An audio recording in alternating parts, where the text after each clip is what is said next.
শরীয়তপুর সরকারি কলেজের শিক্ষার্থী ঈশা আলম গর্ভবতী অবস্থায় এইচএসসি পরীক্ষা দিচ্ছিলেন। বাংলা প্রথম পত্র পরীক্ষার পরদিনই তার প্রসব যন্ত্রণা শুরু হয় এবং তিনি কন্যা সন্তানের জন্ম দেন। 2 দিন পর ক্লিনিকের বিছানায় বসে বাংলা দ্বিতীয় পত্রের পরীক্ষা দেন তিনি। কলেজের অনুমতিতে ক্লিনিকেই পরীক্ষার ব্যবস্থা করা হয়।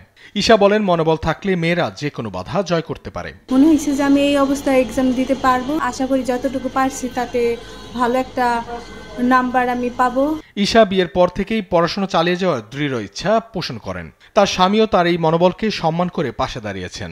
আমি চাচ্ছিলাম না পার্সোনালি যে ওর এক্সামটা বাদ যাক বা ও পিছিয়ে পড়ুক ওদের ব্যাচ থেকে, তো এই কারণে আমি ওর হসপিটালেই পরীক্ষার ব্যবস্থা এবং আমি প্রিন্সিপাল মহোদয়ের কাছে দেখা করে এবং স্যারের সাথে কথা বলে স্যার আমাদের এই হসপিটালে পরীক্ষার ব্যবস্থা করে দিচ্ছে। ঈশা আলমের অদম্য মনোবলের প্রশংসা, তার সফলতা ও উচ্চশিক্ষা অর্জনের প্রত্যাশা ব্যক্ত করেছেন কলেজের অধ্যক্ষ।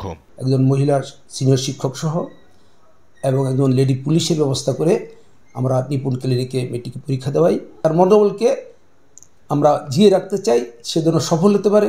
আমি দোয়া করি এই মেয়েটি যেন কামিয়াব হয়, উচ্চশিক্ষা অর্জনের সুযোগ পায়। ঈশা আলমের সংগ্রাম ও অধ্যবসায় নারীর অটল অগ্রগতির প্রতীক। এটি শুধু একটি পরীক্ষা নয়, তার ভবিষ্যতের অদম্য যাত্রার সূচনা।